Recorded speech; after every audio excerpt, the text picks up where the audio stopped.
Hey everybody, how's it going? So today I wanted to explain why I don't care about the new MacBook. So people are always asking me, every time a new model comes out, will you review it? Will you tell us? We want to know what Lewis thinks of the new MacBook. And I genuinely don't care. And I want to explain why. Firstly, I come at this from the perspective of a repair shop owner, not of a tech reviewer. So if a new item comes out that's, has 10% more megahertz than the model from last year, I don't really care. This is my new computer from 2018 that replaced the desktop I had that I built in 2008.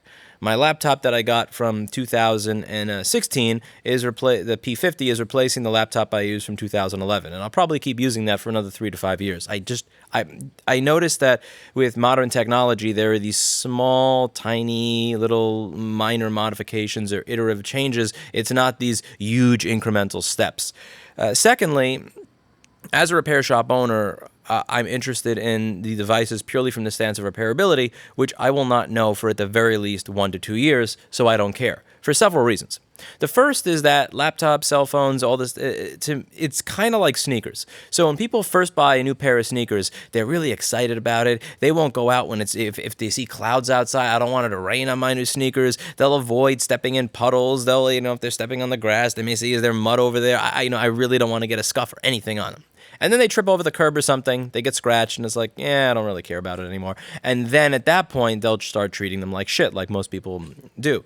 Whereas with laptops, it's very much the same thing. People will buy it, it's new, it's their baby, I spent $3,000 on this, I'm going to treat it so nice, and then they get a dent or a scratch on it, and then as time goes on, they stop caring, and then that's when they have the Poland Spring bottle with the top off right next to their MacBook, or they leave it on the edge of a table with the cat like right about to jump and knock it off. People stop caring over time. They don't usually break it the moment it comes out. That's rare. So I'm not going to see a lot of them in the beginning, so I'm not going to know what usually tends to go wrong with them. I'm going to figure that out as the years go on.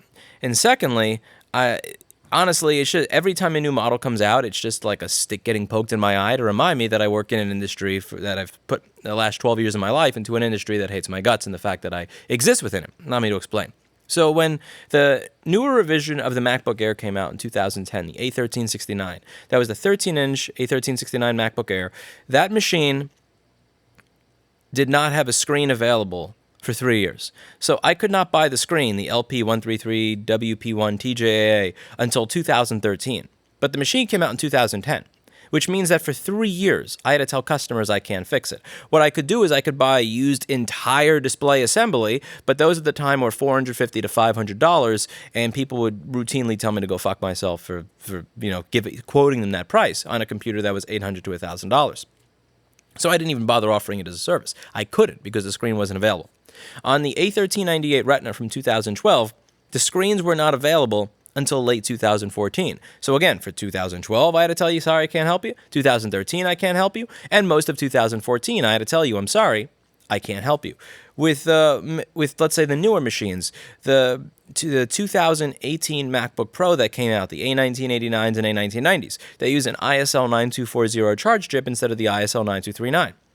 It's November of 2020, and I still cannot buy a chip to a computer that came out 2 years ago. Maybe it'll be, every now and then people will send me these stupid links to places like ICMart that do not respond to contacts, that don't have an add to cart button and say, see, it exists, but it obviously doesn't exist. And none of the chips that I need or for these critical things are available, even 2.5 years later. Take the 2019 MacBook Pro. They use a CD3217. It's been about a year and a half now. I still can't buy that. So when I field calls from customers, they'll say, my machine is not charging. Can you fix it? And I say, I don't know. And they go, why? Well, if it is an issue with, let's say, a shorted capacitor on the power line, maybe I can help you. If it's a charge port, maybe I can help you. If it's the charging controller, I can't. Well, how do I know what it is before I spend $30 shipping it to you and waste a week of my time? You don't. Sorry, you get to figure that out after you send it in. Wow, that sucks.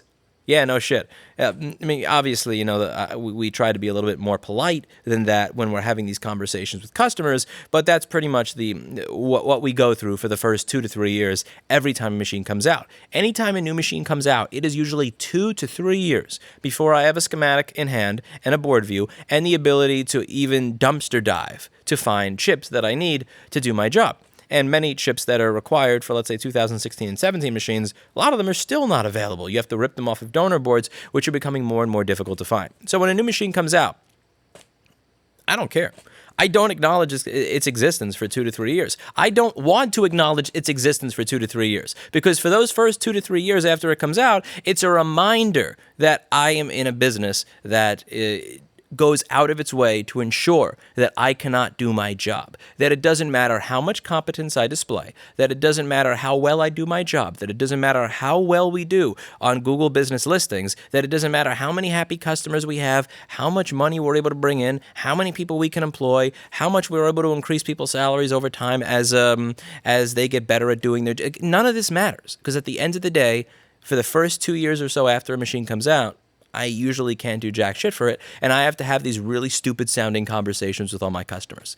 So for the new MacBook, I don't acknowledge them. Virtually every time it's come out, I haven't acknowledged it. I did acknowledge it with the newest one because it was somebody literally bought it and left it off at the store, so I figured fine, I'll mess with it if somebody actually put their $3,000 on the line to buy it so I could go over it. And I did find it absolutely hysterical that unless you use the Snowflake 50, I think it was $80 at the time, 70 or 80 bucks at the time. Unless you use Apple's Snowflake dongle, it would not work with my HDMI capture or an external drive. I found that hysterical. But for the most part, I don't focus on these machines when they first come out and they're new, because there's genuinely nothing I can do for them. And again, it is just that sore spot, poke in the eye reminder that no matter how good we become as a company, how much we progress, how good we get at what we do, that we will never be treated in a dignified fashion. So like, when people say, how fixable is the new one? I don't know. I don't have access to shit for it, so I don't really care. That's it for today. And as always, I hope you learned something from this very, very salty video, because that's kind of what it is. Yeah, see you all later.